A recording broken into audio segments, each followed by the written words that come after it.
Private భాగస్వామ్యంతో రాష్ట్రంలో నదులు అనుసంధానం పూర్తి చేసి ప్రతి ఎకరాకు నీరివ్వాలనేది ఎన్డీఏ ప్రభుత్వ సంకల్పమని ముఖ్యమంత్రి చంద్రబాబు పేర్కొన్నారు.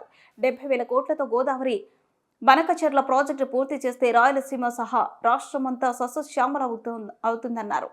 అప్పుడు రైతుల ఆదాయం 2-3 పెరుగుతుందని, అదే తన జీవితాశయమని ఉద్ఘాటించారు.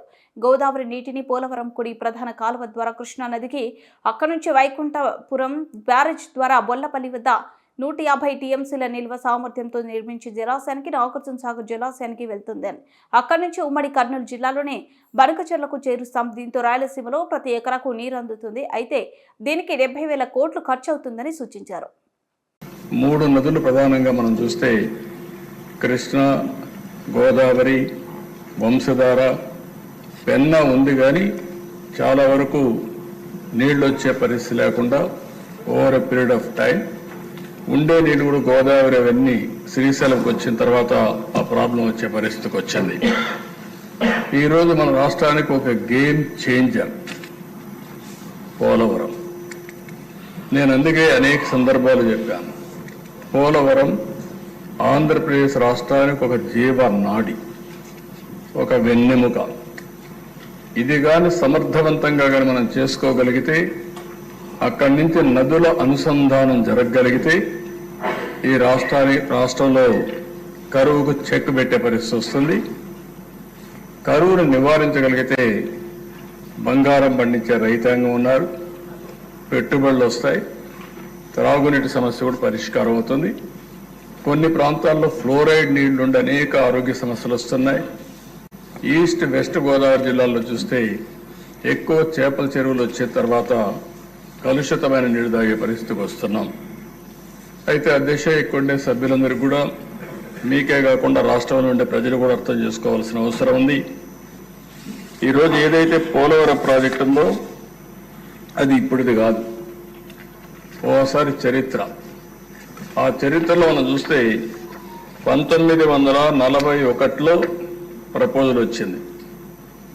1941లో దివాన్ బహదూర్ ఎల్ వెంకటకృష్ణయ్యర్, అప్పుడు చీఫ్ ఇంజనీర్ ఇరిగేషన్, అతను ఒక ప్రపోజల్ పెట్టాడు.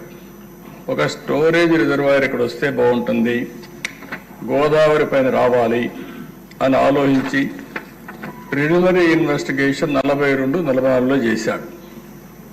అప్పట్లో ఒక జీవో కూడా ఇష్యూ చేశారు.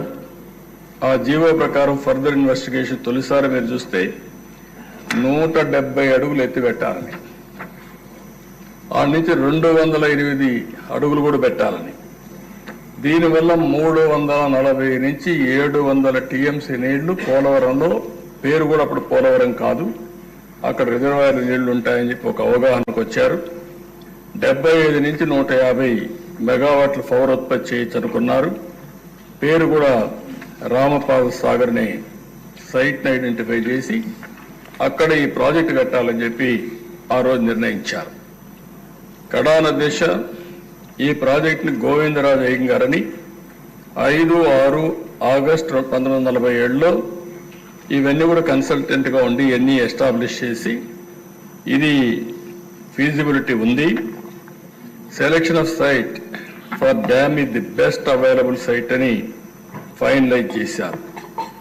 ఆ రోజు కానీ ఇప్పుడు వచ్చినట్టు పోలవరం పూర్తయిన దిశ ఎస్ఎస్ఆర్ 47-48 ప్రకారం 129 కోట్లు, ఈరోజు 55,000 కోట్లు. అంటే ఆ రోజు ఈ ప్రాజెక్ట్ అయిపోయింటే రాష్ట్రం ఎంత సువిష్టమయ్యేదో, ఎంత అభివృద్ధి అయ్యేదో ఒక ఉదాహరణ మాత్రం. అది అయిన తర్వాత దిశ చాలా సమస్యలు వచ్చాయి, కానీ అందరూ మర్చిపోయాం.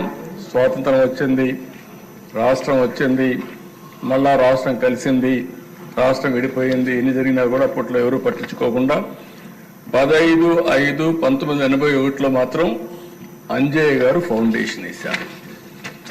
ఫౌండేషన్ వేసి ఆయన ఫౌండేషన్ మాత్రం వేశాడు, కానీ ప్రాజెక్ట్ ఏమి స్టార్ట్ చేయకపోతే రాజశేఖర్ రెడ్డి వచ్చిన తర్వాత దాన్ని ఎన్ని ఇబ్బందులు పెట్టాలో అన్ని ఇబ్బందులు పెట్టి అస్తవ్యస్తం చేసి ప్రాజెక్ట్ని ఇది అసాధ్యమనే పరిస్థితికి వచ్చారు. మొట్టమొదటిసారి దిశ రాష్ట్ర విభజన జరిగిన తర్వాత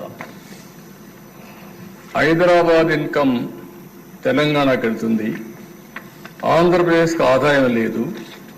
కాబట్టి ఈ ఆదాయం రావాలంటే కొన్ని అనౌన్స్ చేయాలనే ఉద్దేశంతో పోలవరాన్ని ఒక నేషనల్ ప్రాజెక్టుగా అనౌన్స్ చేశారు. ఈరోజు హైదరాబాద్ ఉంది అధ్యక్ష, నాలెడ్జ్ ఎకానమీకి చిరునామా. ఈరోజు దాన్ని ఒక ఆదర్శంగా చేశాం.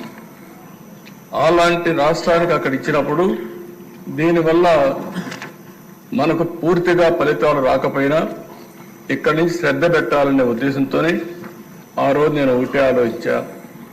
ఒకటి అమరావతి, రెండు పోలవరం. ఈ రెండు మనకు రెండు కళ్ళుగా తీసుకుపోవాలనే ఉద్దేశంతోనే రెంటిపైన కూడా శ్రద్ధ పెట్టాం. మూడోది